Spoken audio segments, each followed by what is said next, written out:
آج ہم وہ لمحہ سننے جا رہے ہیں جو ہمارے پیارے نبی حضرت محمد صلی اللہ علیہ وسلم کی زندگی کا سب سے زیادہ دکھ بھرا واقعہ تھا، دل پر گہرا نشان چھوڑ دیا اور جسے سن کر آج بھی دل بھر آتا ہے۔ جب حضرت محمد صلی اللہ علیہ وسلم 6 سال کے ہوئے تو ان کی والدہ حضرت آمینہ رضی اللہ تعالی عنہا نے ارادہ کیا کہ میں اپنے بیٹے کو مدینہ لے جاؤں تاکہ وہ اپنے ننیحال والوں سے ملیں اور اپنے والد حضرت عبداللہ رضی اللہ تعالی عنہ کی قبر کی زیارت کر سکیں۔ مدینہ میں لوگوں نے ان کو دیکھ کر کہا، یہ بچہ عام نہیں، ان کے چہرے پر ایک کمال کا نور ہے۔ دیکھنے والے اگر ان کے چہرے کو دیکھتے تو تکتے ہی رہ جاتے۔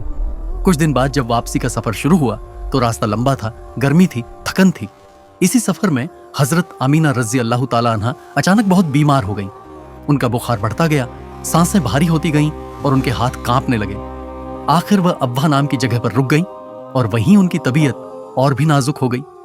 حضرت محمد صلی اللہ علیہ وسلم جو اس وقت بہت چھوٹے تھے اپنی ماں کے پاس بیٹھ گئے۔ ان کے ننھے ہاتھوں نے ماں کا ہاتھ پکڑ لیا، ان کی آنکھوں میں آنسو بھر آئے۔ حضرت آمینہ رضی اللہ تعالی عنہا نے آخری بار اپنے پیارے بیٹے حضرت محمد صلی اللہ علیہ وسلم کو اپنی باہوں میں لے لیا، ان کا چہرہ چوما اور ٹوٹتی ہوئی آواز میں کہا، میرے پیارے بیٹے محمد، شاید میرا سفر یہیں تک ہے، مگر بیٹا تم کبھی اکیلے نہیں رہو گے، اللہ ہمیشہ تمہارے ساتھ ہے، تم ایک دن دنیا کے لیے رحمت بن کر آؤ گے۔ بچوں، یہ کلمات کہتے کہتے حضرت آمینہ رضی اللہ تعالی عنہا کی آواز کمزور ہوتی گئی، سانسیں دھیمی ہوتی گئیں اور پھر ان کی آنکھیں آہستہ آہستہ بند ہو گئیں۔ اس لمحے ایک 6 سال کا بچہ ہمارے پیارے نبی حضرت محمد صلی اللہ علیہ وسلم اپنی ماں کے سینے پر جھک گئے اور زور زور سے رونے لگے۔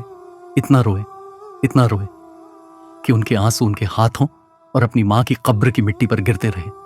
وہ ماں کو ہلکا سا ہلا کر کہہ رہے تھے، امی اٹھے نا، امی مجھے چھوڑ کر نہ جائیں۔